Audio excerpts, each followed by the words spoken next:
akan datanglah savior, penyelamat kepada ekonomi, masalah digital currency yang mencengkam, akan datang penyelamat dari sudut makanan. Dia akan datang dengan segunung roti, kata Rasul sallallahu alaihi wasallam. Dia akan datang. InsyaAllah kita mula dengan Ummul Quran. Al-Fatihah. A'udzubillahi minasyaitanir rajim. Bismillahirrahmanirrahim. Alhamdulillahi rabbil alamin. Ar-Rahmanir Rahim. Maliki yaumiddin. Iyyaka na'budu wa iyyaka nasta'in. Ihdinas siratal mustaqim. Siratal ladzina an'amta 'alaihim ghairil maghdubi 'alaihim waladdallin. Amin. A'udzubillahi as-sami'il 'alim minasyaitanir rajim. Bismillahirrahmanirrahim. Innal hamdalillah nahmaduhu wa nasta'inuhu wa nastahdi wa nastaghfiruh wa na'udzu billahi min shururi anfusina wa min sayyiati a'malina. Man yahdihillahu fala mudilla lahu wa man yudlil fala hadiya lahu. Asyhadu an la ilaha illallah wahdahu la syarika lahu wa ashhadu anna Muhammadan abduhu wa rasuluh. Qala rabbi israh li sadri wa yassir li amri wa hlul 'uqdatam min lisani yafqahu qawli. Rabbi zidni ilman amma ba'. Assalamualaikum warahmatullahi wabarakatuh, dan salam sejahtera kepada tuan-tuan puan-puan yang dirahmati Allah Subhanahu wa taala. Pada hari ini marilah sama-sama kita bersyukur kepada Allah Subhanahu wa taala. Dengan keizinan Allah kita diberikan kesempatan pada malam ini untuk sama-sama kita berjumpa, bertemu, menyambung lagi ciri-ciri perbincangan kita berkenaan dengan bencana-bencana yang ada di atas muka bumi ini di akhir zaman. Jadi kita telah pun berbincang sebelum ini berkenaan dengan beberapa perkara tentang bencana alam dan sebagainya. InsyaAllah kita akan bincang lagi, kita akan memperdalam dan memperhalus lagi tentang bencana ini. Dan insyaAllah kita juga sedang berbincang berkenaan dengan perancangan terakhir. Saya tak sebutlah perancangan yang terakhir, tapi perancangan yang terkini lah. Terkini Yang terkini maknanya perancangan yang dilakukan oleh pihak-pihak yang berkuasa pada hari ini, yang terdiri daripada mereka yang ada berkuasa di peringkat dunia, global, iaitu untuk membawa satu ancaman baru, iaitu duduk di bawah penguasaan mereka secara total 100%. Jadi insyaAllah sebelum kita mula, saya nak mengajak diri saya dan diri tuan-tuan puan-puan semua sama-sama kita mengucap dua kalimah syahadah. Bagi mereka yang telah pun Islam, maka mengucap dua kalimah syahadah ini untuk meminta supaya Allah Subhanahu wa taala membuang segala syirik dan perkara-perkara dosa yang mungkar yang ada dalam kehidupan kita. Mudah-mudahan dengan syahadah ini kita mentajdidkan iman kita, memperbaharui iman kita. Dan kedua, kita minta supaya Allah izin kita untuk hidup bersama Islam dan perjuangan Islam. Yang ketiga, supaya kita mati dalam keadaan syahadah, dalam keadaan Islam. Bagi mereka yang bukan Islam, yang ada di dalam program ini, kalau nak ikut pun boleh juga kalimah syahadah. Kalimah syahadah ini bermakna kita mengaku, kita menyaksi bahawa tidak ada Tuhan yang berhak disembah, yang berhak diagungkan melainkan Allah. Dan kemudian kita berdoa, kita mengaku Rasul Muhammad sebagai Rasulullah.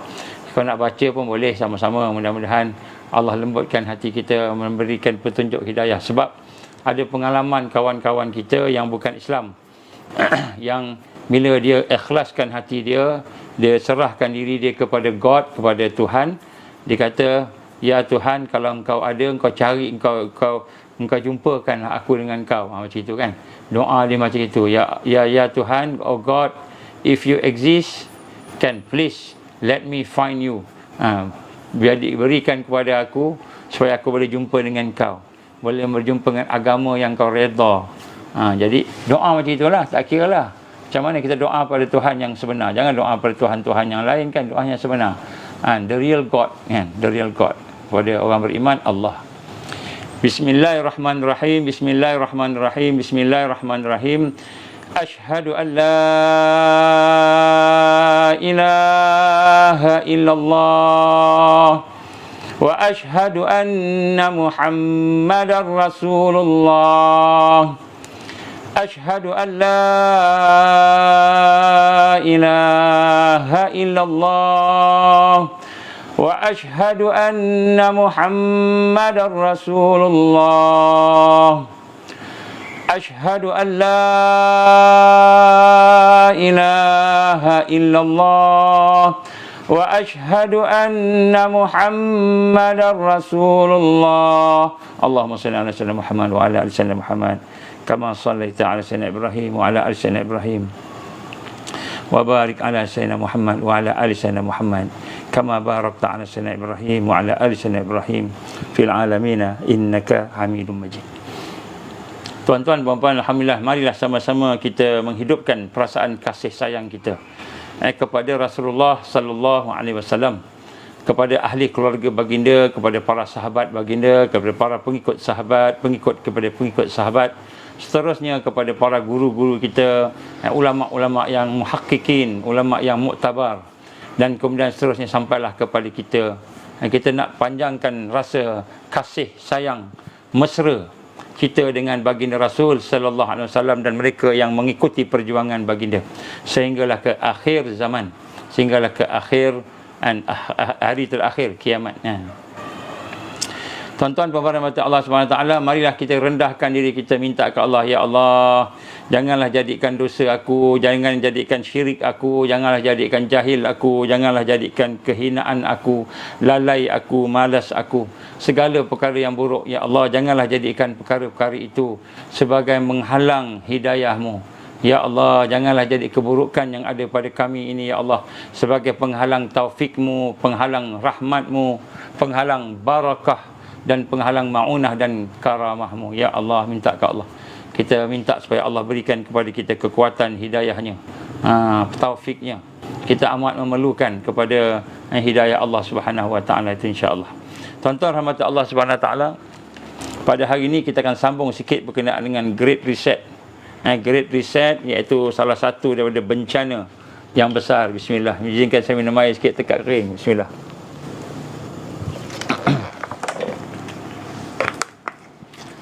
Malam-malam ni kena minum lebih sikit.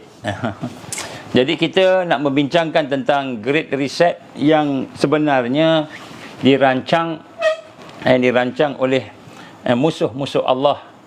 Musuh-musuh Allah. Jadi sebenarnya bencana yang besar yang dirancang oleh iblis, dirancang oleh syaitan, yang bukan umurnya ratusan tahun, bukan, umurnya ribuan tahun. Ribuan tahun yang telah diambil daripada Adam alaihissalam, zaman Adam sampailah ke zaman Muhammad sallallahu alaihi wasallam. Yang mana perancangan itu berjalan dan sehingga akhirnya sekarang kita berada di fasa-fasa akhir kepada perancangan tersebut yang mereka jangka akan mengadakan Great Reset pada tahun 2030. Inilah digambarkan sebagai agenda abad ke-21. Agenda abad yang ke-21. Bermula secara khusus pada tahun 2020, targetnya sampai 2030. Jadi ini agenda mereka. Jadi ini adalah hasil kajian yang kita lakukan dan kita mendapati perkara ini. Dan daripada agenda ini, yang sebagaimana saya gambarkan, agenda ini akan menguasai seluruh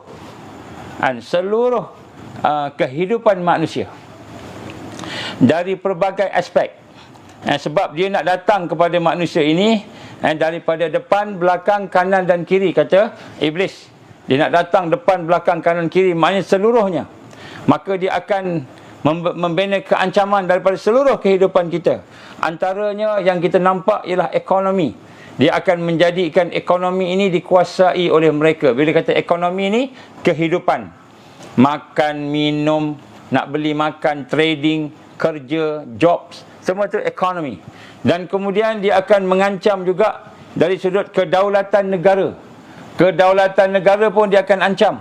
Tuan-tuan, sebab tu saya katakan sini, perbincangan kita ni perlu difahami oleh para ulama.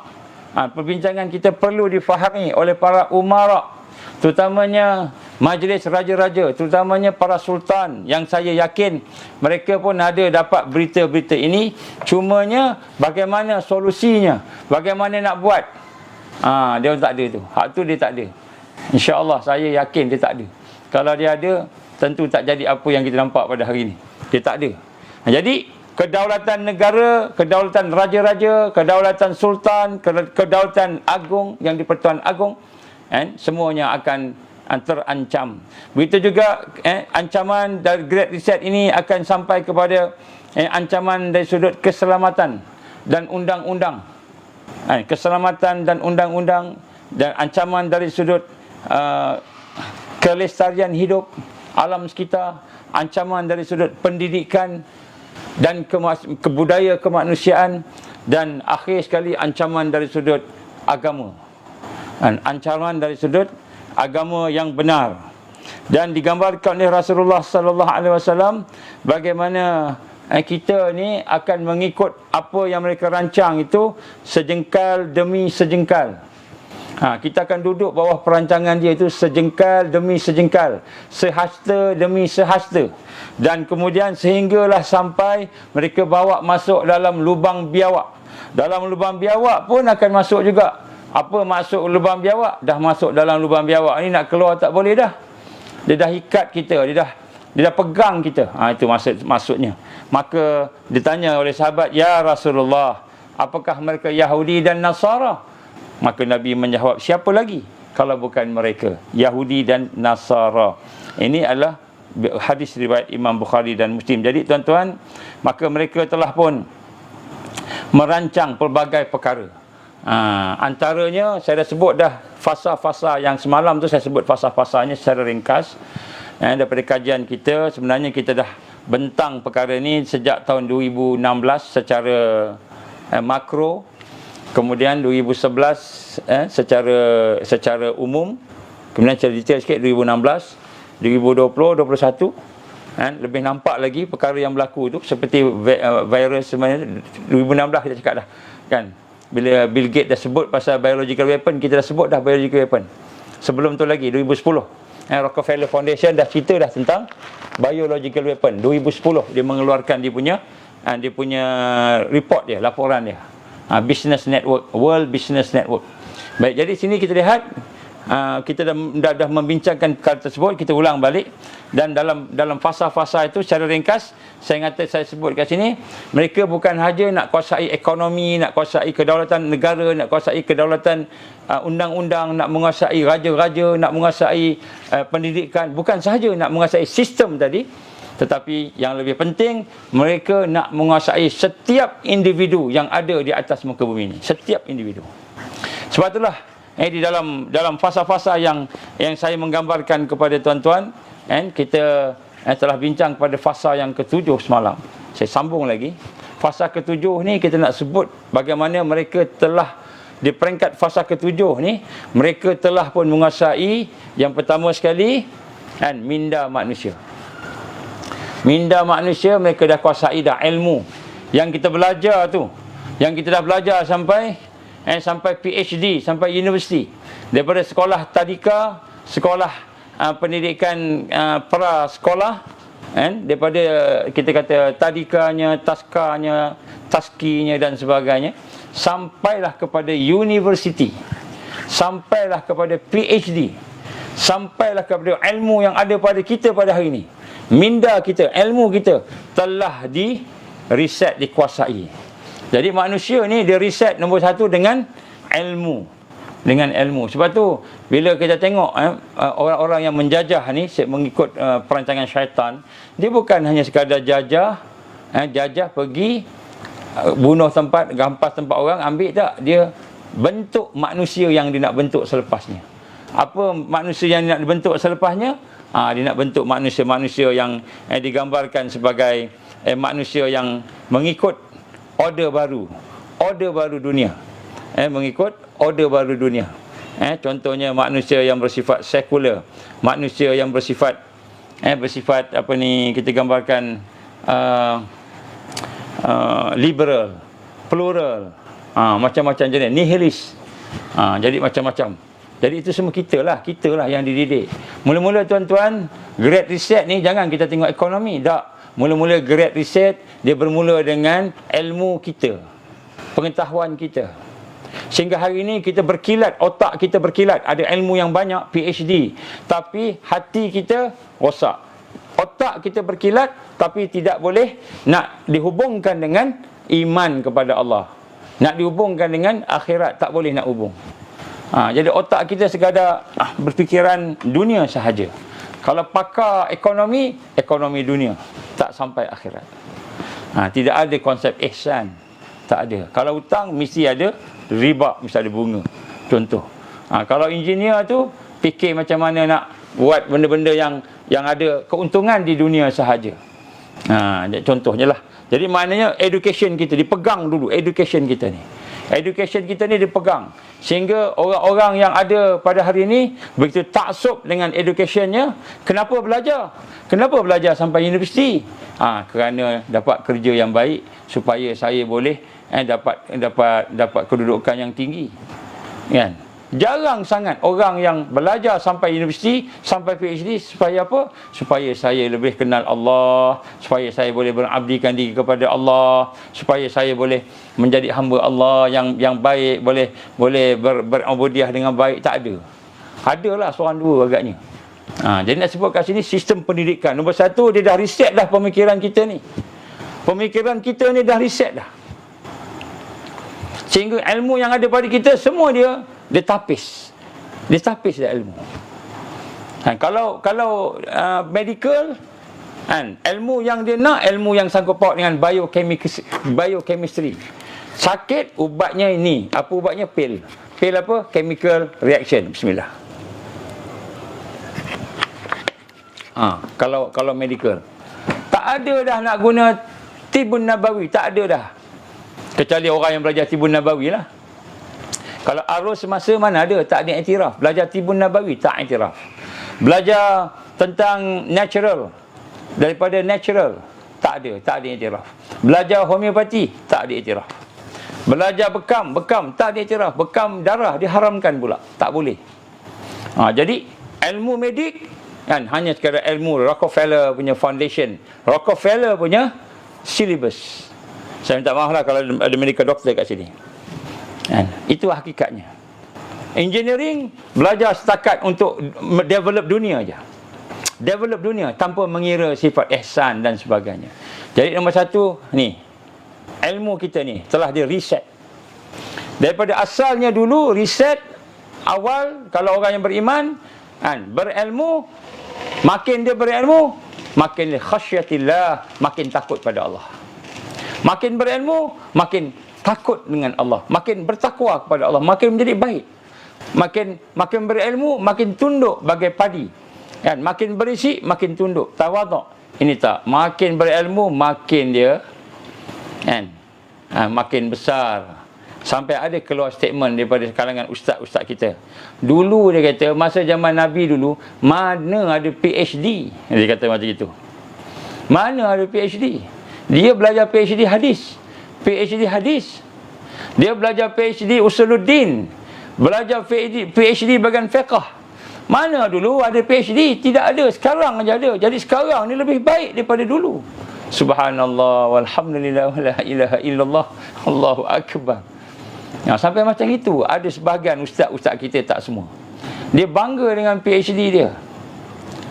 Mentang-mentang lah dia ada PhD dalam hadis. Dia cerita pasal hadis saja. Bukan kata tak boleh. Boleh ceritalah pasal hadis, tak ada masalah. Tapi nak kena seimbang dengan yang lain juga.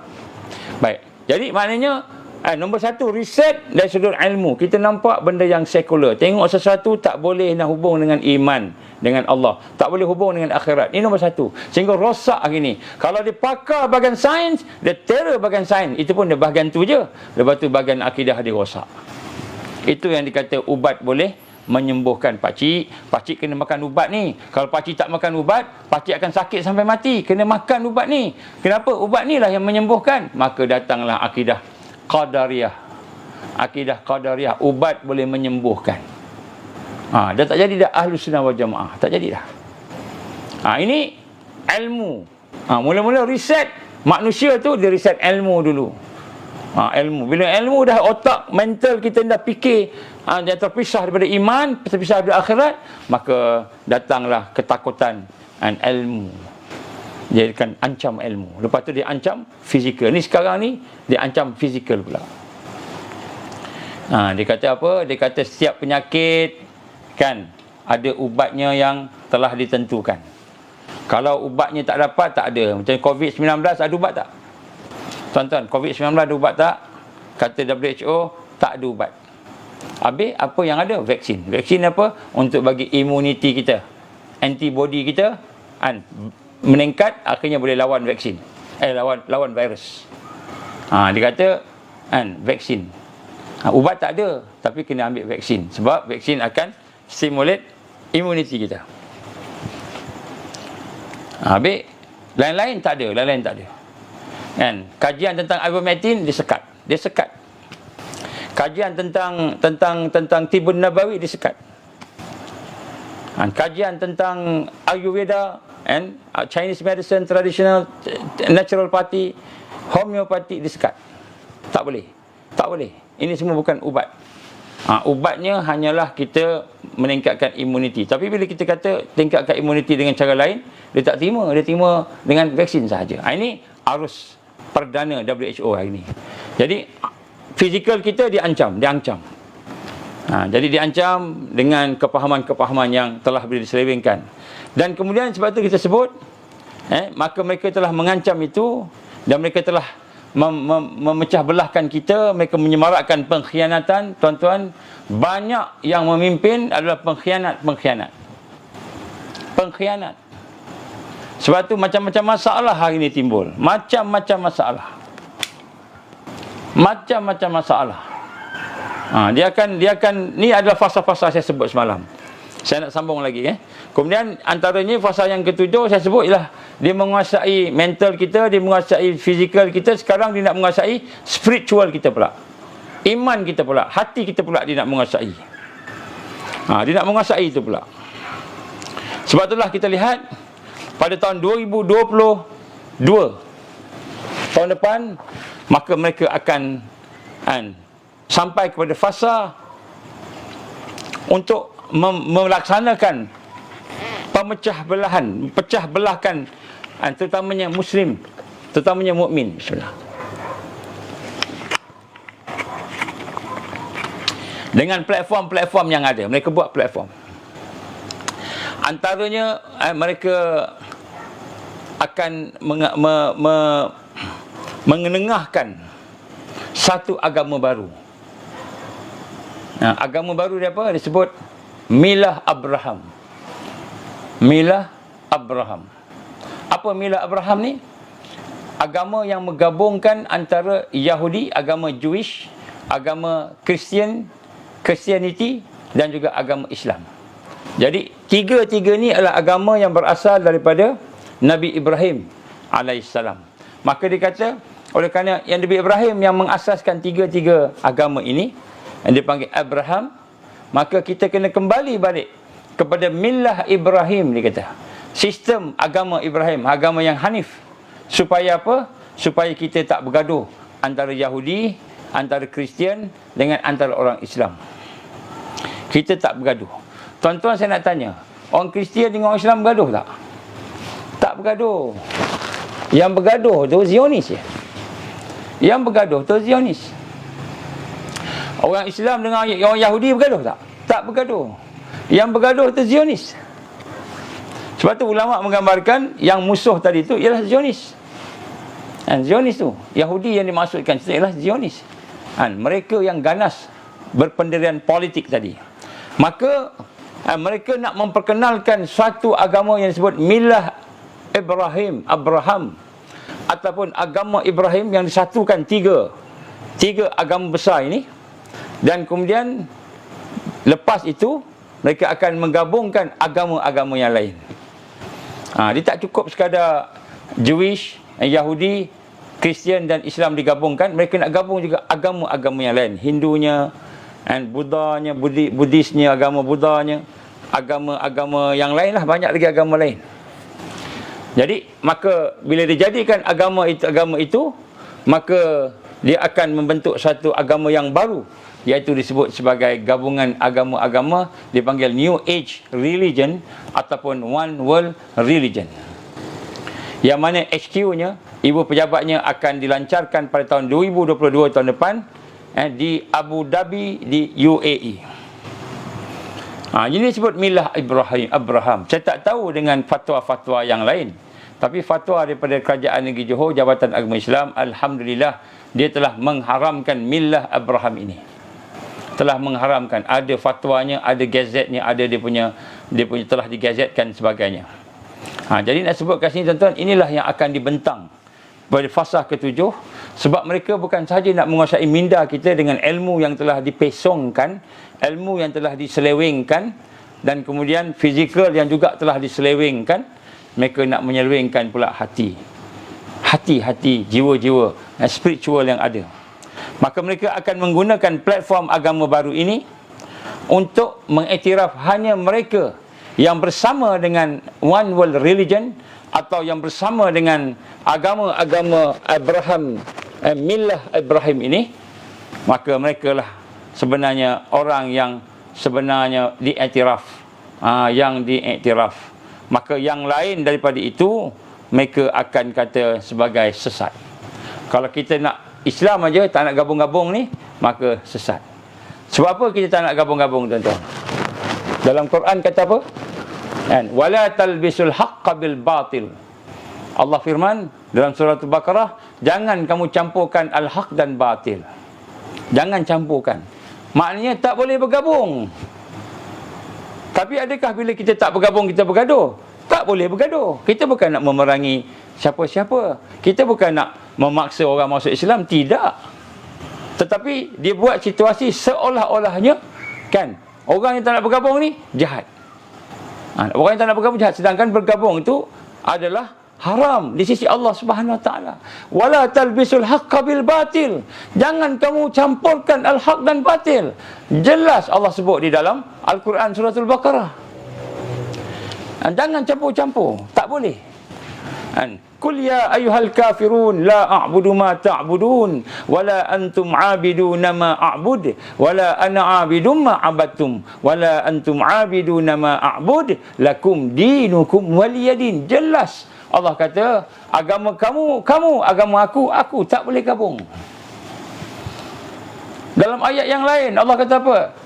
Innad din 'indallah al-Islam. Agama yang ada, yang diiktiraf di sisi Allah hanya Islam. Suratul Imran. Dan jangan cari agama lain. Wa may yabtaghi ghairal Islam dinan falan yuqbala minhu wa huwa fil akhirati minal khasirin.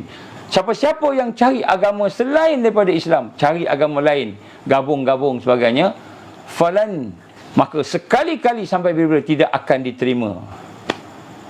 Tidak akan diterima. Dan di akhirat dia rugi. Jadi maknanya dalam Islam tak boleh bergabung, tetapi mereka akan menggabungkan agama-agama. Ini great reset yang kita kata di ultimate-nya, kemuncaknya.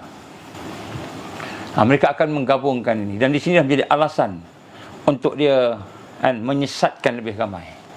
Maka Nabi sebut apa kata Nabi sallallahu alaihi wasallam, al-Islamu ya'lu wala yu'la alaih. Islam yang paling tinggi, tidak ada yang lebih tinggi daripada Islam.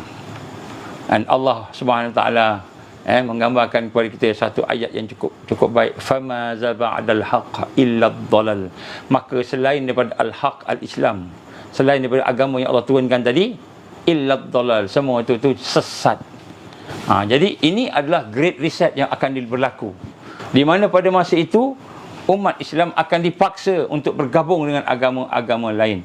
Maka kita akan melihat besok, tak lama lagi ni, ada orang Islam sembahyang sama dengan orang Yahudi sembahyang sama dengan orang Kristian sembahyang. Maka keluarlah statement-statement daripada orang-orang politik kita apa, kita ni kan, bukankah kita menyembah Tuhan yang sama, dia kata. Bukankah kita menyembah Tuhan yang sama, iaitu Allah?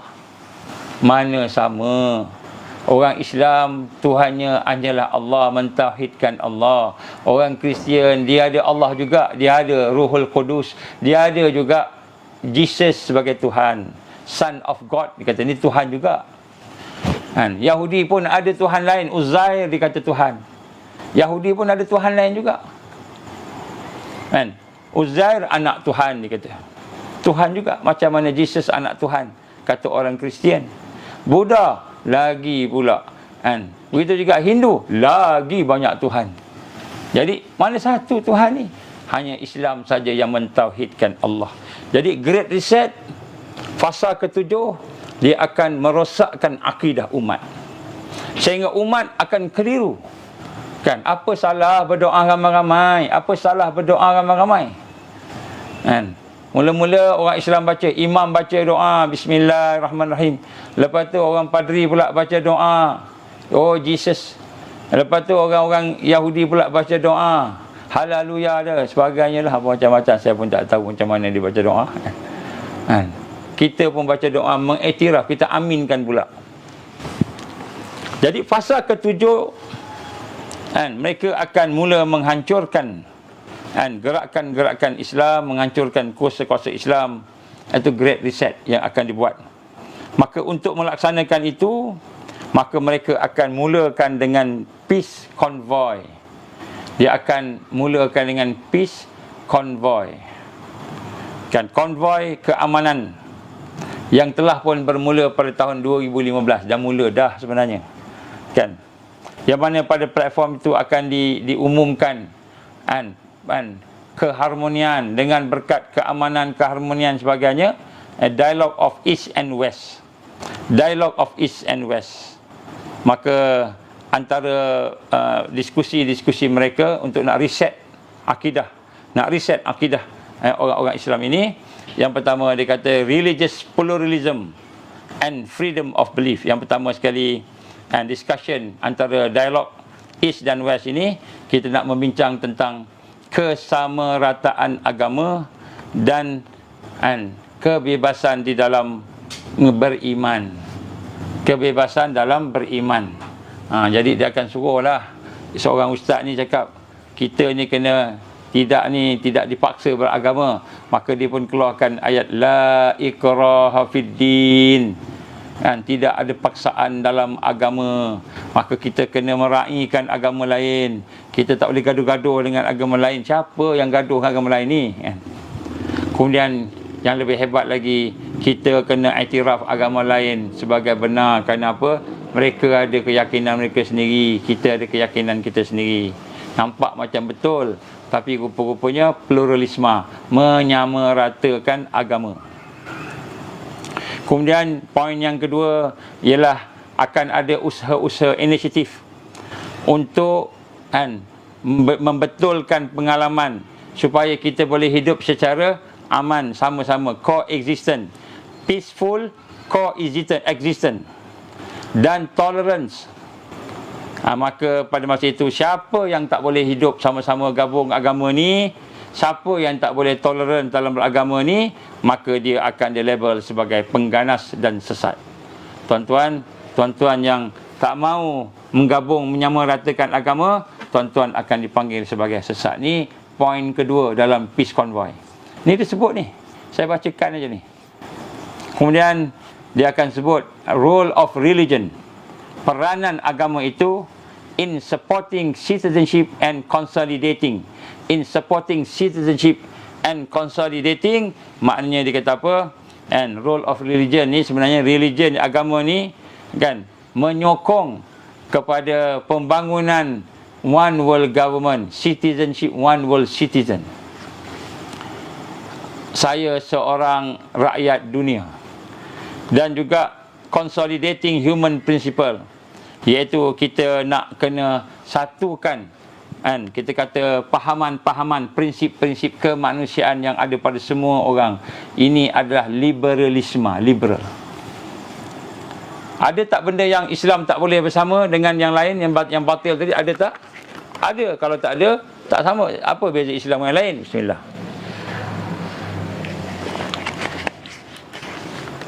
Contohnya hak untuk beragama tadi, contoh. Maka di dalam satu carta yang ada sekarang pun di dalam United Nations menyatakan bahawa setiap manusia mempunyai hak untuk memilih agamanya.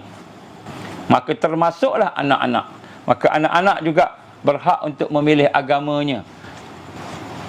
Maka sebab itu anak-anak tidak boleh dibenarkan membesar mengikut agama mak ayah dia. Kena membesar mengikut agama negara negara mengikut agama dunia global.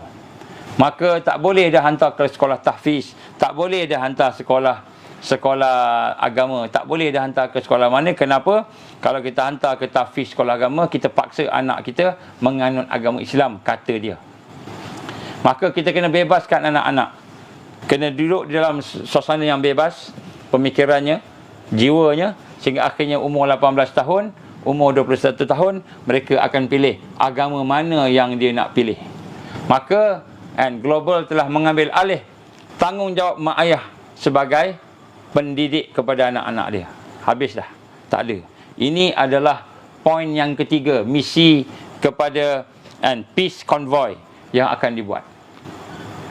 Kemudian yang keempat, ialah obstacle. Dia akan cerita tentang obstacle, halangan-halangan to the dialogue and coexistence and possible solution.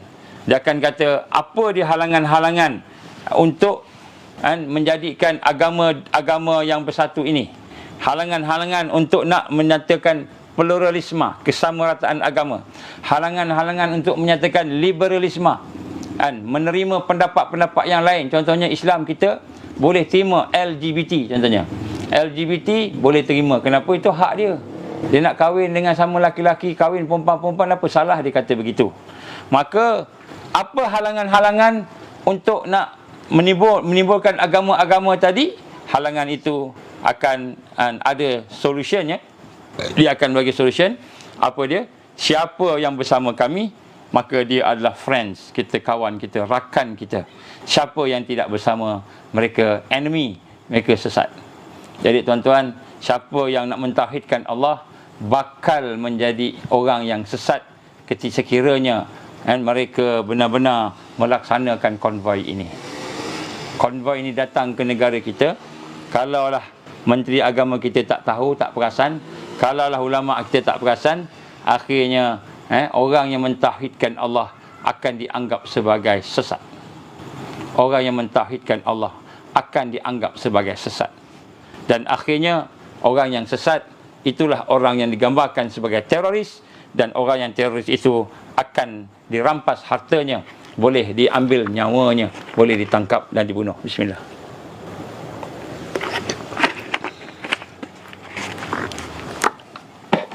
Tuan-tuan yang rahmati Allah Subhanahu wa taala,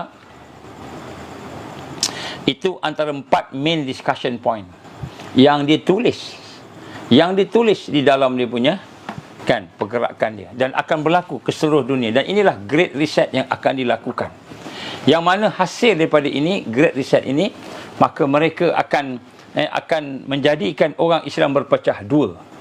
Yang pertama, kata Rasul sallallahu alaihi wasallam, akan menjadi orang yang beriman, berpegang dengan mentauhidkan Allah dan mentauhidkan agama. Asyhadu an la ilaha illallah wa asyhadu anna Muhammadar Rasulullah. Mentauhidkan Allah dan mentauhidkan Islam sebagai agamanya. Itu nombor satu. Yang tidak ada sedikit pun padanya munafik. Yang ini golongan yang sedikit, golongan yang tertekan, yang minoriti. Mungkin apa yang saya nak cakap ni tak boleh cakap dah tahun depan. Tahun depan tak boleh cakap dah. Cakap-cakap kena block dah FB. Sekarang ni FB block sebab cerita pasal vaksin. Tapi cerita pasal ni belum lagi. Tak lama lagi cerita pasal ni pun kena block. Tuan-tuan rakamlah saya punya ni. Ambil lah, simpan dah. Mudah-mudahan dapat panduan. Masa susah besok boleh ingat, dengar balik apa saya sebut ni. Tuan-tuan rahmat Allah Subhanahu Wa Taala. Yang satu lagi, golongan munafik. Nampak Islam, nampak ada janggut, nampak ada kopiah, nampak pakai serban, nampak pakai jubah, nampak bercakap pasal Al-Quran, bercakap dengan hadis, tetapi rupa-rupanya sedikit pun tidak ada iman dalam hatinya, tidak ada iman langsung. Kenapa? Kata Rasulullah SAW, kerana dia memilih untuk bersama dengan mensyirikkan Allah. Mensyirikkan Allah. Apa mensyirikkan Allah? Dia mengiktiraf Tuhan-Tuhan yang lain tanpa sedar ataupun dengan sedar. Dia mengiktiraf. Mudah-mudahan tak sampai ke Nusantara, tuan-tuan. Mudah-mudahan Allah izin dan kelompok Taifah Mansurah akan bangkit daripada tempat kita ni. Daripada Malaysia, Indonesia, Thailand, Brunei, Filipina dan Nusantara akan bangkit mudah-mudahan. Tak sampai. Sebab tu saya cakap ni tuan-tuan, supaya para ulama kita nampaklah perkara ni tak banyak pun sikit lah. Terutamanya ulama-ulama kita yang ikhlas, cuma tak tahu, tak ada maklumat. Jadi kita lihat berlakulah dua ni ad-duhaima, fitnah yang besar. Yang besar tuan-tuan. Dan inilah antaranya fasa yang terakhir Great Reset. Great Reset yang akan dibuat sebelum datangnya fasa-fasa yang lebih hebat daripada itu, yang akan sampai kepada kemuncak, iaitu fasa pembunuhan, peperangan dan bencana alam. Fasa-fasa itu akan datang. Digambarkan Rasul sallallahu alaihi wasallam, dan akan berlakulah apa yang digambarkan, kesusahan-kesusahan dan kesusahan-kesusahan. Contohnya, perkara yang digambarkan akan berlaku climate change, perubahan cuaca, dan bencana-bencana semakin besar, semakin kuat. Dan saya sebutkan kat sini, mereka gunakan semua itu, bencana itu, kesusahan itu, supaya manusia mengikut agama tadi, sesat. Supaya manusia jadi mengikut ekonomi mereka, mengikut perlembagaan mereka, mengikut undang-undang mereka, supaya semua ikut saja. Sebab itulah Nabi gambarkan, tuan-tuan hormati Allah,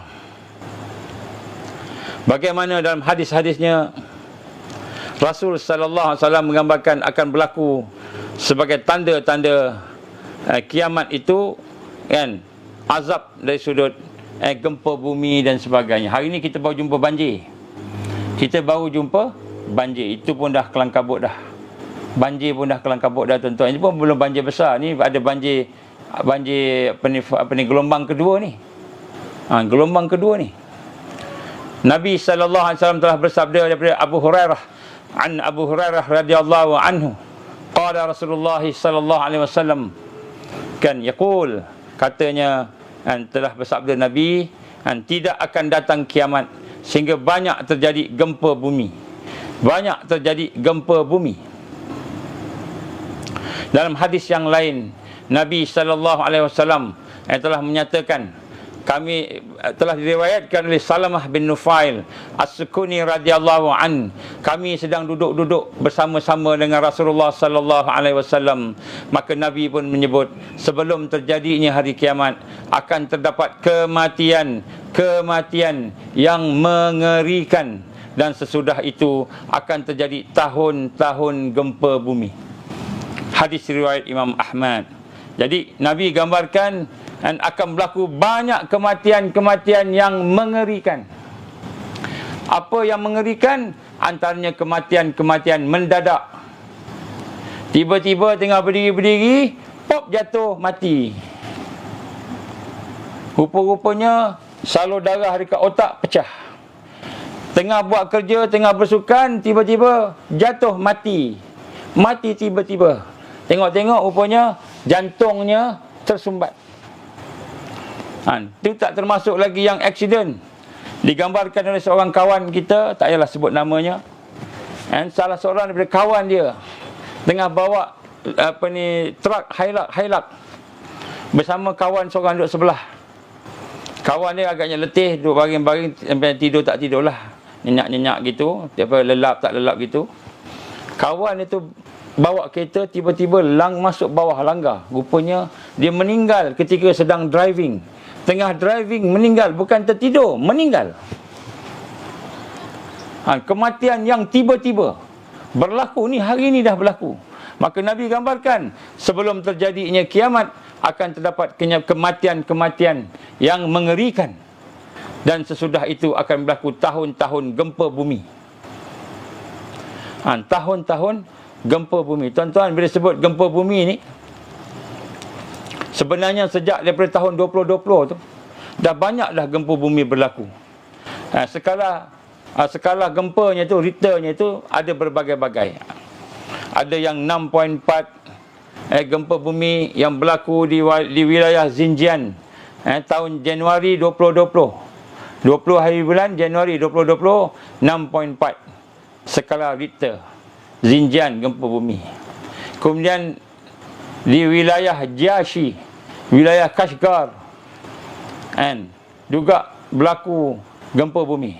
Seterusnya di China, di negara China dengan skala 6.3. Kemudian di Turki pada 29 Januari dengan skala 7.7. Begitu juga di Caribbean, di Jamaica, di Mexico, di Florida. Ni pada tahun 2020 ni. Saya ambil tahun 2020 ni pun dah banyak gempa bumi berlaku. Dah banyak gempa bumi berlaku. Dan kita nak menggambarkan kat sini, selain daripada gempa bumi akan berlaku apa yang digambarkan sebagai tsunami. Tsunami pula ada tsunami laut, ada tsunami darat. Ada tsunami laut, ada tsunami darat. Dalam satu artikel yang saya nak bacakan kat sini, saya bacakan sini. Ditulis oleh Profesor Amanda. Dia kata apa? Storm control with weather machine technology. Maknanya dia kata man-made weather manipulation. Jadi dah ada dah. Kan man-made weather. Cuaca-cuaca yang dibuat oleh manusia. Maknanya dengan menggunakan teknologi. Dah ada dah. Malahan ada contohnya di UAE. UAE lagi kan. Telah mengadakan satu weather manipulation investigating. Mereka telah buat satu penyiasatan, satu kajian dan sebagainya, yang mana mereka telah menciptakan program untuk rain enhancement science. Jadi dekat UAE ni ada kawasan-kawasan yang gurun-gurun tu, kawasan yang tak ada air tu, mereka telah menggunakan program untuk menurunkan hujan di tempat yang kering di UAE ni, Abu Dhabi tu, tempat One World Religion tu. Sehingga kan mereka telah mengadakan dispersal cloud seeding. Mereka telah tanam awan di sana sehingga menyebabkan peningkatan hujan, rainfall, dan peningkatan fresh water, kan, air yang segar, air yang boleh diminum.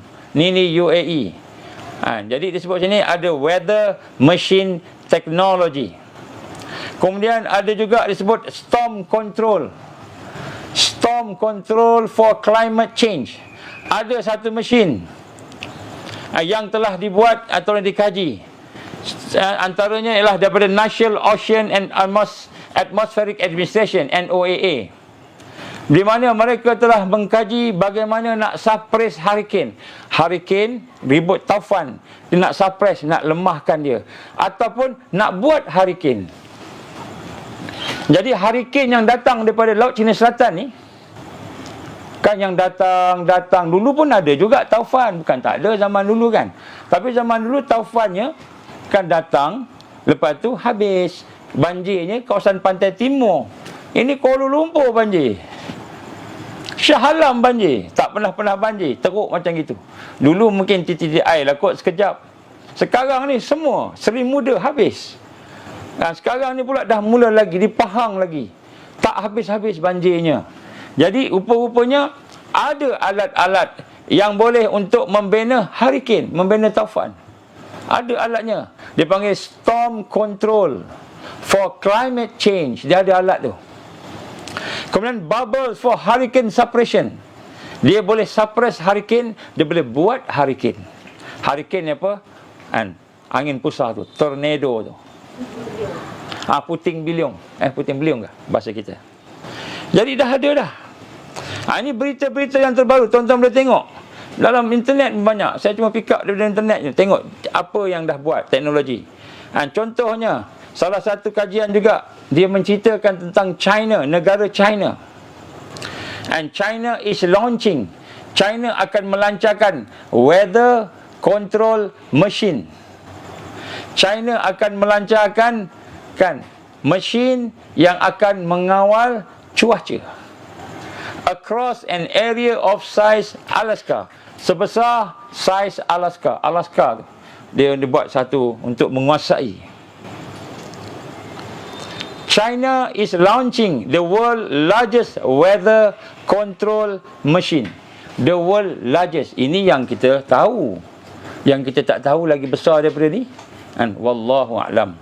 Jadi apa yang saya nak gambarkan di sini, bagaimana di dalam apa yang dah ada sekarang ini, kan? Mereka akan menggunakan bencana alam untuk mengawal, menakutkan dan memaksa, dipanggil paksa rela orang-orang dunia ini untuk ikut ekonomi dia. Bila berlaku bencana demi bencana demi bencana, lepas ni orang tak kisah dah. Kalau sebelum ni kata, oh kita ni ekonomi kita teruk sebab SOP yang mengarut. Bismillah.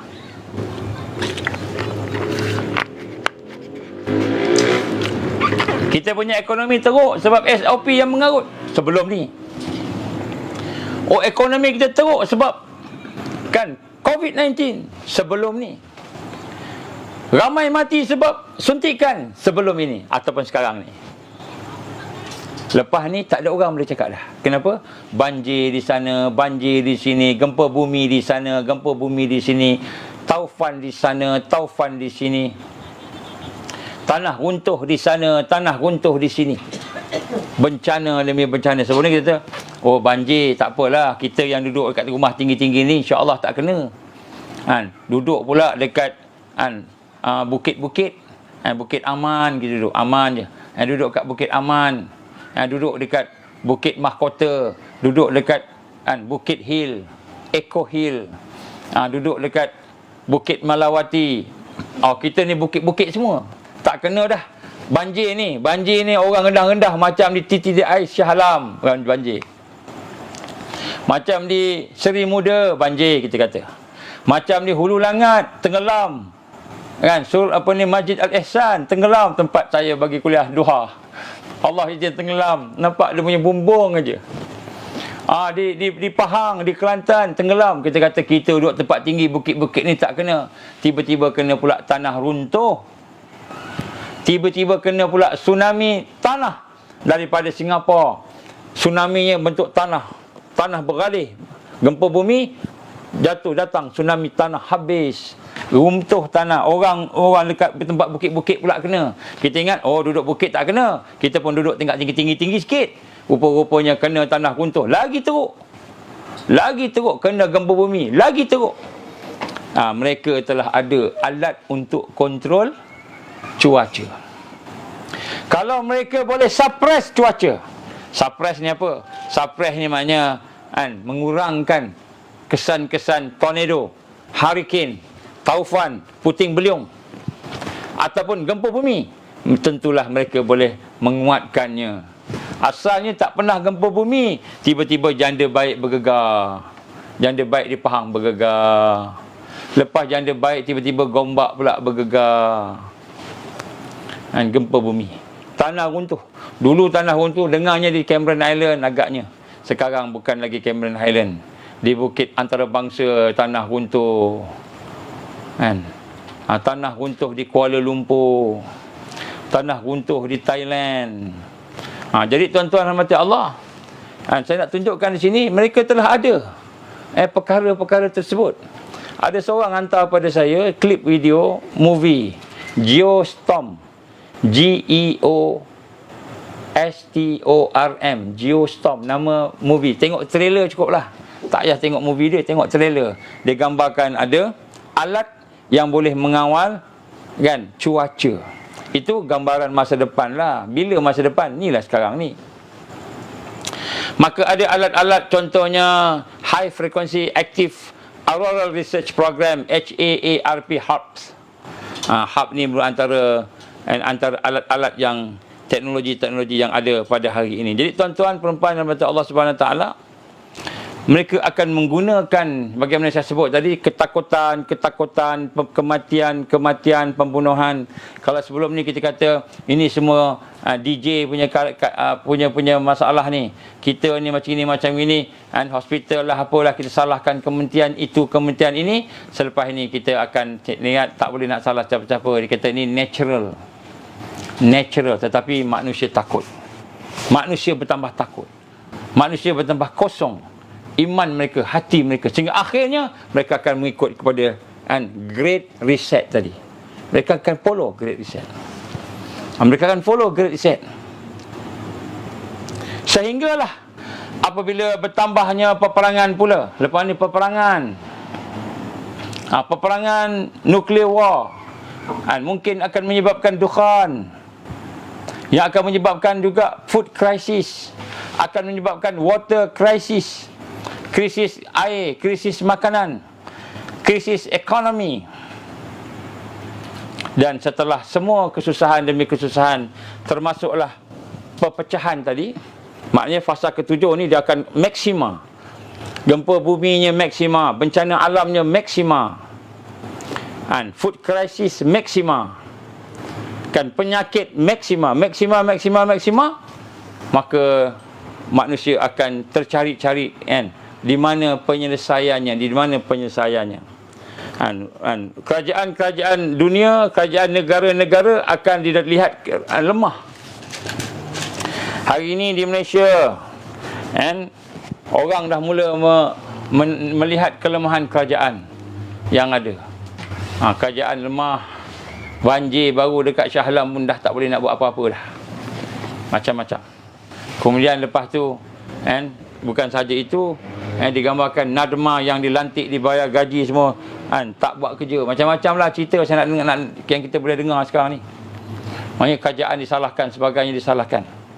Selepas ini apabila memuncak, dah tak ada orang dah boleh salah. Semua orang tak tahu nak buat apa. Semua orang tak tahu nak buat apa. Maka ketika itulah digambarkan oleh mereka, termasuklah yang ditulis dalam kitab Torah, ditulis dalam kitab Talmud Yahudi, maka akan datanglah penyelamat. Dipanggil apa? Allah selamat, savior. Akan datanglah savior, penyelamat kepada ekonomi, masalah digital currency yang mencengkam, akan datang penyelamat dari sudut makanan. Dia akan datang dengan segunung roti, kata Rasul sallallahu alaihi wasallam. Dia akan datang untuk menyelamatkan dari sudut peperangan. Dia akan mengamankan peperangan. Jangan perang dah, China dengan Amerika, jangan perang dah, dia kata begitu. Dia akan mengamankan dunia. Dia akan membawa solusi, penyelesaian untuk Big Reset. Maka penyelesaian Big Reset ini akan diumumkan oleh raja yang dilantik, raja yang akan menjadi savior, penyelamat kepada seluruh bencana-bencana ini. Itulah sebagai Raja Al-Masih, Malik Messiah. Ini yang ditulis di dalam kitab-kitab Talmud dia, yang ditulis di dalam perancangan-perancangan jahat mereka. Ditulis. Saya bukan cakap kosong. Mereka tulis. Mereka menulis. Jadi sebab itu tuan-tuan perempuan rahmat Allah Ta'ala, maka akan keluarlah pemimpin yang agung.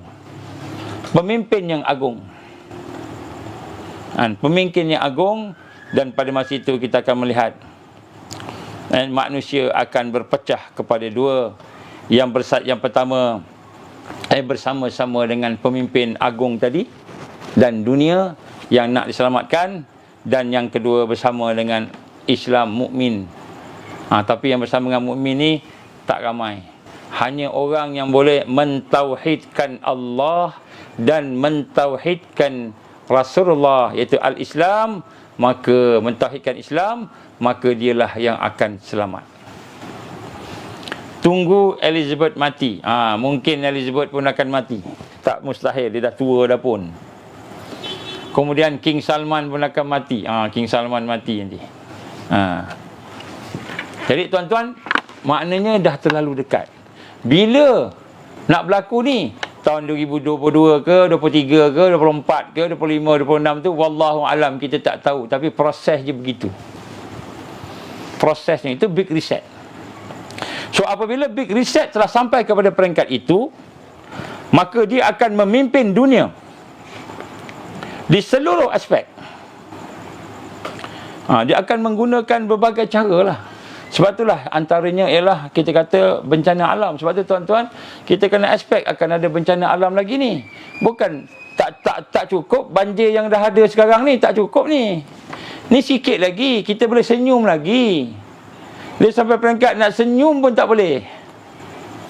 Bukan kata orang yang kena banjir tu, dia tak boleh senyum. Kita ni yang, kita yang tak terkena ni, mungkin tempat kita tak kena lagi, belum kena lagi. Masa tu nak senyum pun susah. Kita kata hari ni bagus, ramai orang tolong-menolong sebagainya. Besok orang nak tolong, NGO pun tak boleh tolong dah. Kemudian selepas daripada bencana, maka timbul pula peperangan.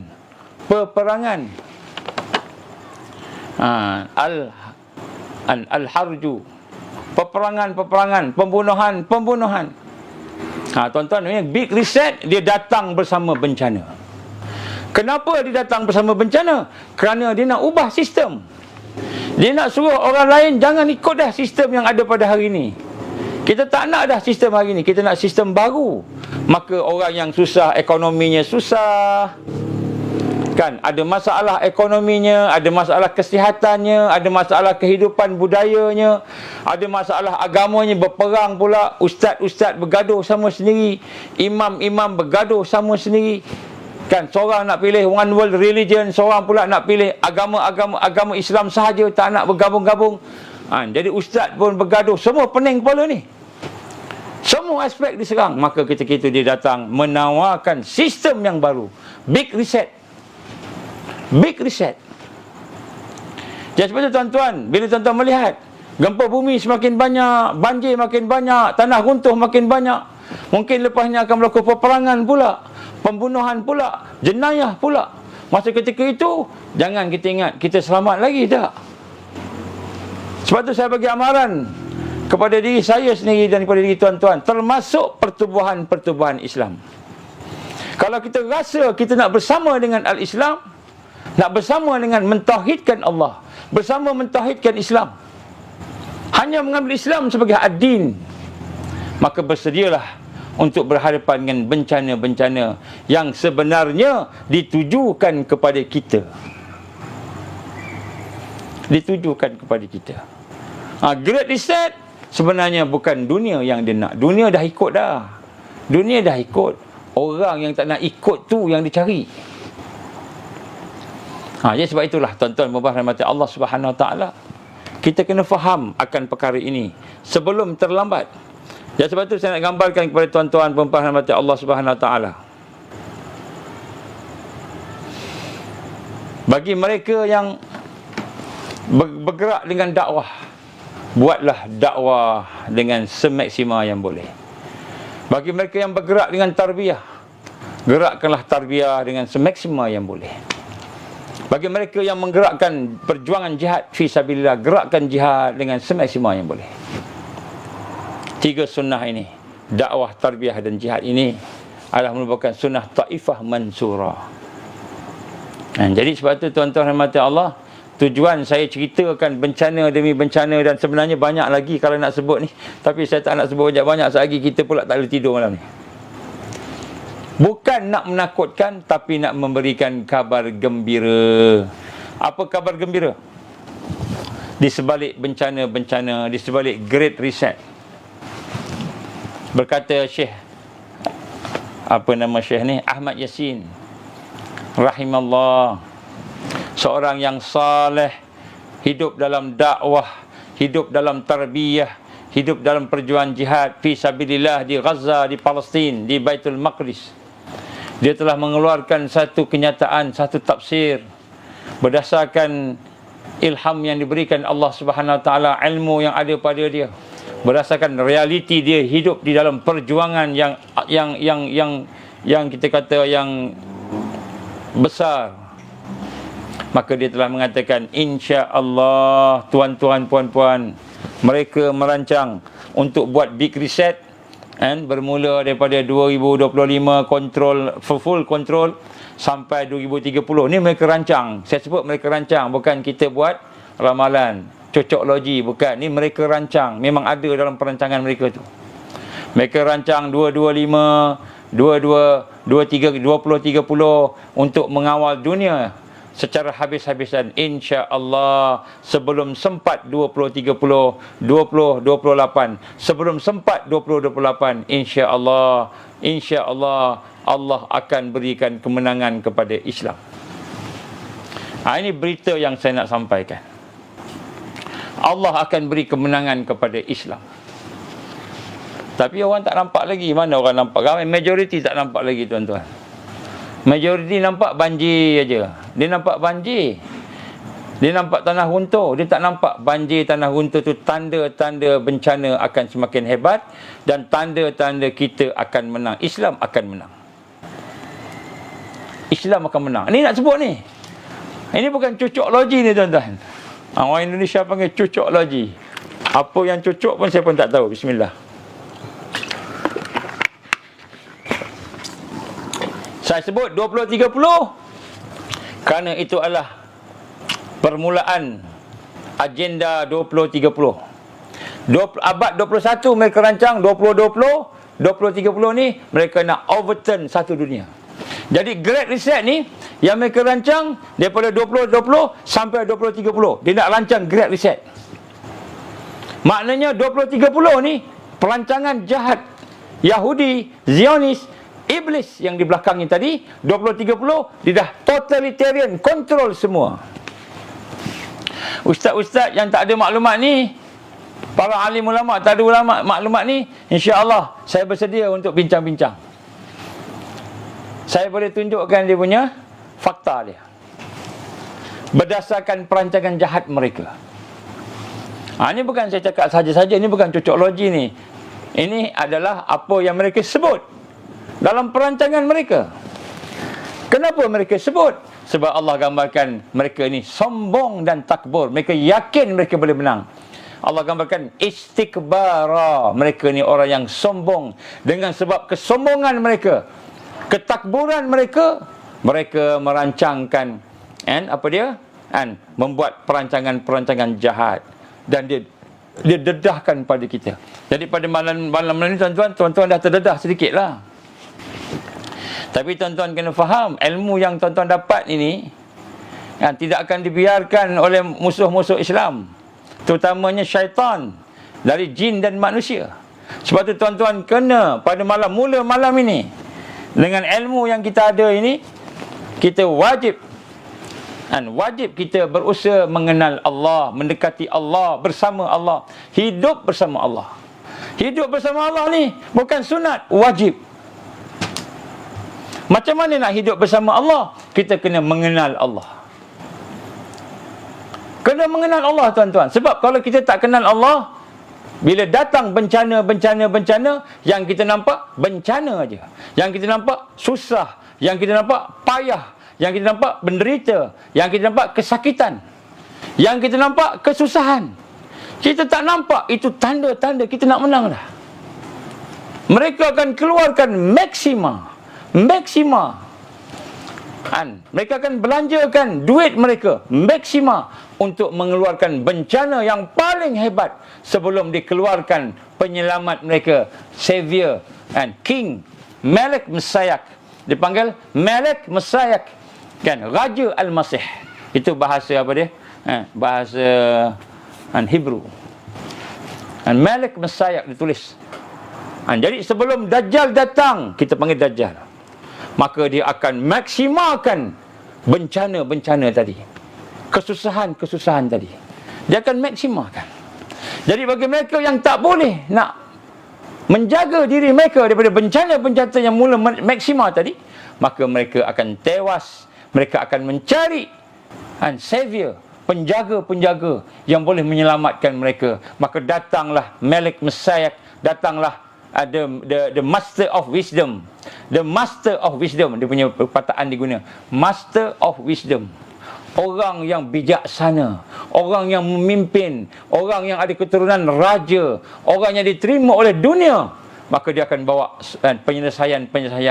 Kamu Malaysia ada masalah apa? Masalah ekonomi, kami akan datang membawa penyelesaian masalah ekonomi. Kamu ada masalah dari sudut kesihatan, kami bawa ubat-ubat untuk sihat. Kamu ada masalah tanaman, kemarau, maka kami akan datang bawa air. Jadi dia akan datang. Jadi bila kita tidak ada hubungan dengan Allah, tidak kenal Allah, tidak proses diri kita dengan Allah tadi, maka bencana demi bencana demi bencana, kita akan tengok bencana tu, sedangkan bencana itulah dia punya makar dia demi perancangan jahat dia. Hari itu habis kita, habis. Tuan-tuan, sebab tu saya ulang tajuk ni, Great Reset ni saya ulang. Tajuk ni kita dah cakap sejak 2016. Cakap cara intensif, tapi kita tak keluarkan dalam FB lah. Ni baru keluar lah ni. Maka bagi mereka yang tidak ada maklumat, terutamanya para ulama, para alim ulama, mari kita buat muzakarah, bincang. InsyaAllah saya tunjukkan kepada tuan-tuan, perempuan sekalian, bagaimana mereka plan, rancang. Dan 2022 mereka akan memulakan perancangan mensyirikkan Allah dan mensyirikkan Islam secara besar-besaran pada masa itu. Liciknya perancangan mereka, hati kita, iman kita, Islam kita akan dijadikan, di reset semula. Great Reset termasuk Islam akan di reset semula. Iman akan di reset semula. Bukan reset semakin pulih, semakin mentauhidkan Allah, reset supaya kita mensyirikkan Allah, wa iyazbillah min zalik. Ini benda perkara ni penting, tuan-tuan. Penting. Dan sedang berlaku dan akan berlaku. Lepas ni akan jadi. Saya bagi satu contoh, tuan-tuan yang rahmati Allah Subhanahu Wa Taala. Hari ni mula-mula dulu kita berdepan dengan COVID-19. Semua orang takut COVID-19.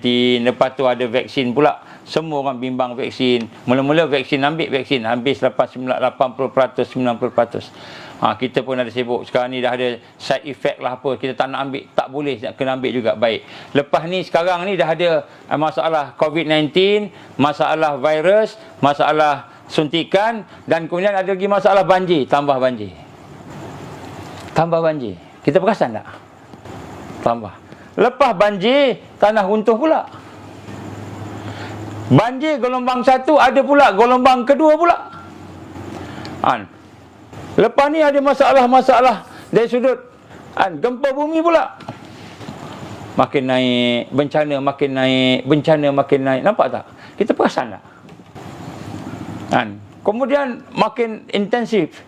Maknanya banjir bukan setakat banjir di situ, tempat nak simpan orang pun, tempat nak letak orang yang mangsa pun dah tak ada dah. Sekarang ni boleh lagi. Saya nampak ada viral video NGO haluan pergi bantu Lulangat, NGO Erbit Liu pergi bantu di Muntakab, NGO sekian-sekian bantu di sini, bantu di sana, NGO Yayasan Ikhlas membantu di Hulu Langat juga, NGO lain ada. Kita nampak sekarang ni kan. Yang kita tak dengar, nadama je. Nadama je tu kan. Nadama je orang nak komplain, tak ada. Saya pun tak tahulah. Mudah-mudahan mereka buat kerja ikhlas, orang tak tahu. Ikhlas sampai orang tak tahulah kan. Lepas ni mungkin NGO yang nak buat, nak bantu pun dia tak terbantu diri dia. NGO nak bantu tak terbantu diri dia. Sebab apa? Dia nak bantu, nak ada duit. Duit tiba-tiba tak ada dah. Tak ada duit. Siapa nak bagi funding kat dia? NGO ni bukan dapat gaji daripada kerajaan bagi. Tak. Dia pun nak ada funder. Funder pun tak ada duit dah. Bisnes dah teruk. Tak ada nak funding. NGO pun dah tak boleh bergerak. NGO pula berhadapan dengan macam-macam pula masalah. Jadi kita lihat lepas ni makin teruk. Lepas ni pula dihentam pula agama. Dah susah. Agama pula dibantainya. Ustaz ni sesat, ustaz sana sesat, ustaz ni sesat, ustaz sana sesat. Yang tak sesat, yang ikut New Age religion. Milah Abraham saja yang tak sesat. Milah Abraham je yang tak sesat. Jadi masa itulah kita tertekan. Dah lah banjirnya, ni susahnya makanannya ni sebagainya. Jadi masa tu manusia hanya melihat siapalah yang nak tolong. Sekarang ni dapat nampak muka-muka NGO pun dah syukur dah. Terima kasihlah Tuan bawa burger, walaupun burger sebiji, at least saya dapat makanan. Terima kasih. Saya tengok bagaimana ada NGO yang bawa makanan, sebagainya makan burger. Alhamdulillah burger dia mampu burger Dia buat burger sendiri, dia mampu dia buat, dia bagi burger. Alhamdulillah, burger pun burger. Ada makanan. Besok sampai peringkat, makanan pun tak ada. Air pun tak ada. Kemarau. Gempa bumi, kemarau. Makanan makin kurang. Macam mana tuan-tuan? Yang mana? Siapa yang kita nak bergantung? Tuan-tuan rahmati Allah, dia makin hebat, akhirnya keluar raja dia. Saya sebut ni great reset. Dia nak reset semua. Apa yang dia nak reset? Bukan dia nak reset, dia nak kuasai ekonomi sebagaimana yang orang sebut. Ekonomi tak. Dia nak menyesatkan umat manusia. Itu misi dia yang paling besar sekali. Ekonomi, jalan dia, cara dia. Bencana, cara dia. Peperangan, cara dia. Kesihatan, cara dia. Pendidikan, caranya, jalan-jalannya. Wasail untuk merosakkan manusia. Tetapi ultimate-nya, mereka nak menyesatkan akidah, menyesatkan agama umat Muhammad sallallahu alaihi wasallam. Jadi sebab itu tuan-tuan, bila mereka attack yang ini, yang last sekali, dia akan attack iman. Bila dia attack iman, bila dia attack agama, pada masa itulah umat Islam berpecah, dan bila berpecah akan lahirlah kebangkitan yang digambarkan oleh Rasulullah sallallahu alaihi wasallam. Innallaha yab'asu li hadhil ummah. Sesungguhnya kan Allah akan membangkitkan ke atas umat ini man yujaddidu, mereka yang akan mentajdidkan dinah, kan, akan menjadikan agama mereka. Man yujadidullah dinah.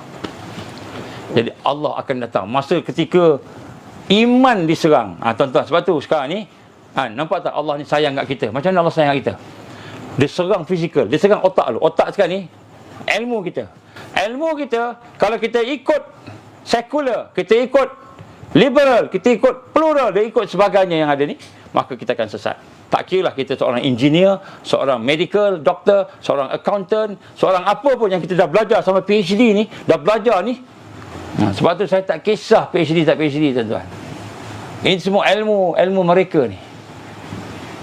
Orang nak panggil ke apa, tak kisah lah. Pada saya PhD ni di bawah ilmu mereka ni. Saya tak iktiraf PhD, tuan-tuan. Kenapa? Kerana ini ilmu mereka, dasar mereka. Walaupun kita ada ilmu, kita kena buka, kena ikat semula dengan Islam, dengan iman. Buka semula, ikat semula, relearn, belajar semula. Nak hubungkan engineer dengan iman, medical dengan iman. Buat apa kita belajar medik, doktor, pakar, tapi terputus daripada iman? Apa maksud terputus daripada iman? Kita yakin yang menyembuhkan itu adalah ubat, bukannya Allah. Terputus daripada iman. Kita yakin hanya dengan inilah menyembuhkan, bukan Allah yang menyembuhkan. Itu terputus daripada iman. Jadi kita kena relearn, unlearn, relearn. Jadi sebelum ini dia dah hentam dah kita punya ilmu kita, dah jadi sihir. Kita disihir. Subconscious mind kita disihir, conscious mind kita disihir. Kemudian fizikal kita pula susah nak makannya, nak minumnya, sakitnya, ubat-ubat fizikal pula. Mental dah diserang dengan dasar-dasar sekular. Fizikal pula diserang. Selepas itu iman kita diserang. Akidah kita diserang. Maka ujian yang paling besar ialah akidah dan iman tadi. Dengan one world religion, the new age religion. Bila keluar ujian tersebut, maka mukmin sesat, ramai sesat. Yang tak sesat sikit yang bertahan. Maka yang sedikit inilah akan ada kebangkitan. Innallaha yab'asu li hadhil ummah. Sesungguhnya Allah akan membangkitkan daripada umat ini. Dan pada setiap 100 tahun orang yang akan mentajdidkan agama dia. Jadi tuan-tuan, tak lama dah.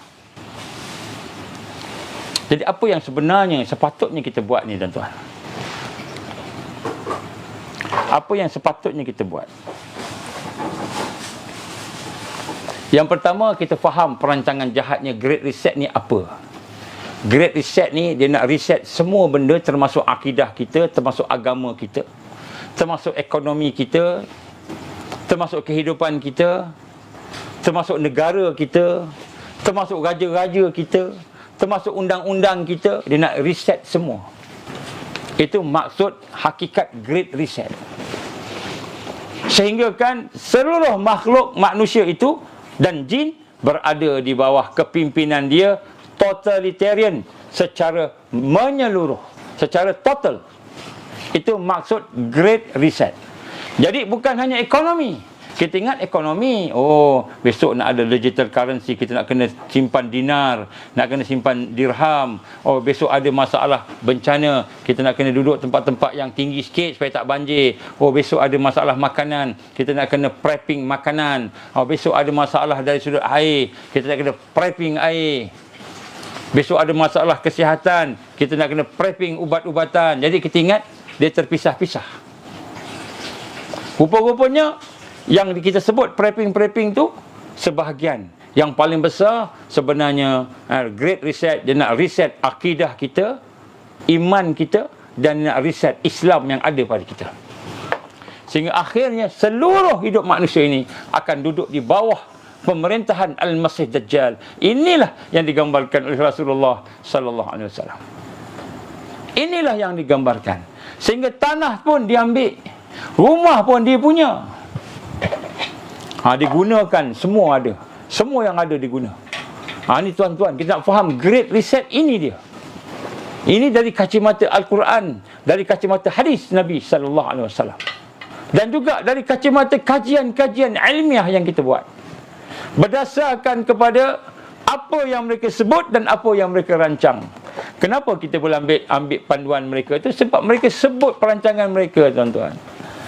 Siapa-siapa yang nak detail, insya-Allah ada detail semua. Sebab tu kalau ada ustaz-ustaz yang kata ini konspirasi lah, tuan-tuan, kan?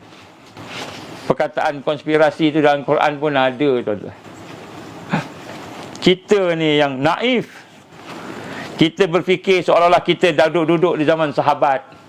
Kita berfikir seolah-olah kita duduk di zaman Nabi. Di zaman Islam menguasai. Di zaman Mulkan A'dhan, zaman ada lagi khalifah. Kita ingat kita hidup di zaman tu, rupanya kita hidup di zaman Mulkan Jabbariyah. Kepimpinan yang memaksa, diktator. Dan kemuncak kepada kepimpinan diktator itu adalah keluarnya raja kepada diktator, Al-Masih Dajjal. Dan kemuncak kepada datangnya Al-Masih Dajjal, dia datang savior menyelamat. Kemuncaknya, tuan-tuan, kan, Allah bagi kita menang, insya-Allah. Dah pukul 11. Hari ni hari apa? Hari Khamis. Mungkin hari Senin atau hari Selasa, kalau ada kesempatan, kita akan bincang pula kebangkitan dan kemenangan. Cahaya. Macam mana bangkit, macam mana menang? Persoalan yang kita akan jawab, insya-Allah. Saya tak boleh nak bagi pada hari ni. Nak bagi hari ni pukul 12, nak bagi pukul berapa? Ada orang minta hari ni. Sebenarnya kalau kita bincang-bincang dalam tamrin kita, saya ada cerita sikit lah. Jadi tuan-tuan, insya-Allah. Jadi siapa yang tidak bersama-sama dengan Sisi, mari bersama-sama Sisi. Sisi ni saya bersekal, kelompok kecil yang kita nak cuba set up dia. Sekaja saya untuk kita bina kekuatan sama-sama kita. Awal lagi Ustaz? Oh memang awal. Tapi sekejap lagi saya nak bangun awal juga. InsyaAllah cukuplah. Nanti kita akan sambung. InsyaAllah kita akan sambung. Kalau sempat besok malam. Kalau tak sempat sebab saya ada program, saya on the way pula out of station. Dah ada tempat lain lah. Ada program tempat lain. Weekend memang saya tidak ada di sini. Jadi tak sempatlah nak buat. Jadi insya-Allah hari Senin, hari Selasa. Sebab Senin pun masih ada lagi program. Mungkin hari Senin malam kita boleh buat. Boleh? Takut tak sempat. Kalau boleh Senin malam saya buat pengumuman. Senin malam kita bincang kebangkitan. Solusi kebangkitan. Kita tamrin dari Senin tu. Boleh no? Okey, alhamdulillah. Jadi mudah-mudahan apa yang saya sampaikan ni dapat gambaran Great Reset bukan ekonomi semata-mata. Bukan nak kontrolkan tanah kita, kedaulatan, sampai peringkat akidah kita, kan, fikrah kita, kefahaman kita, Islam kita, seluruh hidup kita. Great Reset. Jadi mereka yang terlibat dengan pergerakan Islam, harakah Islam, dakwah Islam, pertubuhan Islam, tahun 2022 adalah tahun yang akan bermulanya ancaman-ancaman. Maka tuan-tuan, bersiap sedialah. So macam mana nak siap sedia? Kalau tak ada idea, mari kita bincang-bincang. Mari kita bincang-bincang. Panggil tuan guru kita bincang. Kalau ada tuan-tuan guru kita kenal, mari kita bincang sama-sama. Macam mana nak buat? InsyaAllah tuan-tuan, saya yakin, insyaAllah, biiznillah. Saya yakin, biiznillah, kawasan Nusantara akan jadi kawasan yang diberikan pertolongan oleh Allah. Jadi apa yang saya sebut tadi, akan ada kekuatannya daripada kita, insya-Allah. Tapi bagi mereka yang mentauhidkan Allah dan yang mentauhidkan agama, maknanya dia tidak ambil agama lain-lain, mensyirikkan agama, tidak. Yang mentauhidkan Allah dan mentauhidkan agama. Asyhadu an la ilaha illallah wa asyhadu anna Muhammadar Rasulullah. Muhammadar Rasulullah, al-Islam. Mentauhidkan Allah, mentauhidkan Islam, insya-Allah selamat. Jadi insya-Allah, mudah-mudahan Allah bagi kekuatan kita untuk izin untuk kita bincang kebangkitan, insya-Allah tuan-tuan. Siapa yang tak pernah dengar ni, baru-baru dengar ni, cuba tengok kuliah-kuliah yang lama lah. Mungkin sebahagiannya ada saya sebut sebelum ni. Aku li qouli hadza astaghfirullahalazim. A'udzubillahi minasyaitonir rajim. Bismillahirrahmanirrahim. Alhamdulillahirabbil alamin wassalatu wassalamu ala asyrafil anbiya'i wal mursalin wa ala alihi wa sahbihi ajma'in. Allahumma innaka ta'lamu anna hadhihi al-qulub qad istamat ala mahabbatik wa altaqat ala ta'atik wa tawahadat ala da'watik wa ta'ahadat ala nusrati syari'atik fa wasikallahumma rabitataha wa adimuddaha wahdiha subulaha وأملأها بنورك الذي لا يخبو واشرح صدورها بفيض الإيمان بك وجميل التوكل عليك وأحييها بمعرفتك وأمتها على شهادة في سبيلك يا الله إنك نعم المولى ونعم النصير. اللهم يا مقلب القلوب ثبت قلوبنا على دينك وعلى طاعتك وعلى جهاد في سبيلك لا إله إلا أنت سبحانك إنا كنا من الظالمين. اللهم انصر الإسلام والمسلمين والمستضعفين والمجاهدين في كل مكان في كل الزمن. اللهم انصرنا على تارك الدعوة وتارك التربية وتارك الجهاد في سبيل الله لا إله إلا أنت سبحانك إنا كنا من الظالمين. يا الله يا حي يا قيوم يا الله يا حي يا قيوم يا ذا الجلال والإكرام. يا الله يا حي يا قيوم يا ذا الجلال والإكرام. يا الله يا حي يا قيوم يا ذا الجلال والإكرام. يا حي يا قيوم برحمتك نستغيث. اللهم اجعلنا من المؤمنين حقا. اللهم اجعلنا من المتقين حقا. اللهم اجعلنا من المحسنين حقا. اللهم اجعلنا من المقربين. اللهم اجعلنا من الواصلين. اللهم اجعلنا من العارفين. اللهم اجعلنا من المحبين. اللهم اجعلنا من الصديقين والشهداء والصالحين. اللهم اجعلنا من المهديين. ربنا أتمم لنا نورنا واغفر لنا إنك على كل شيء قدير. ربنا لا تزغ قلوبنا بعد إذ هديتنا وهب لنا من لدنك رحمة إنك أنت الوهاب. ربنا هب لنا من أزواجنا وذرياتنا قرة أعين واجعلنا للمتقين إماما. ربنا آتنا في الدنيا حسنة وفي الآخرة حسنة وقنا عذاب النار. ربنا تقبل دعاءنا إنك أنت السميع العليم. وتب علينا يا الله إنك أنت التواب الرحيم. وصلى الله عليه وسلم محمد وعلى آله وصحبه وبارك وسلم. سبحان ربك رب العزة عما يصفون والسلام على المرسلين والحمد لله رب العالمين. سبحانك اللهم وبحمدك أشهد أن لا إله إلا أنت أستغفرك وأتوب إليك. بسم الله الرحمن الرحيم. والعصر إن الإنسان لفي خسر إلا الذين آمنوا وعملوا الصالحات وتواصوا بالحق وتواصوا بالصبر. Senyum-senyum selalu, banyakkan doa, banyakkan zikir. Jangan kita lupa, banyakkan kita minta pada Allah. Susah aja minta ke Allah, susah minta ke dia. Wabillahi taufiq wal hidayah. Assalamualaikum warahmatullahi wabarakatuh.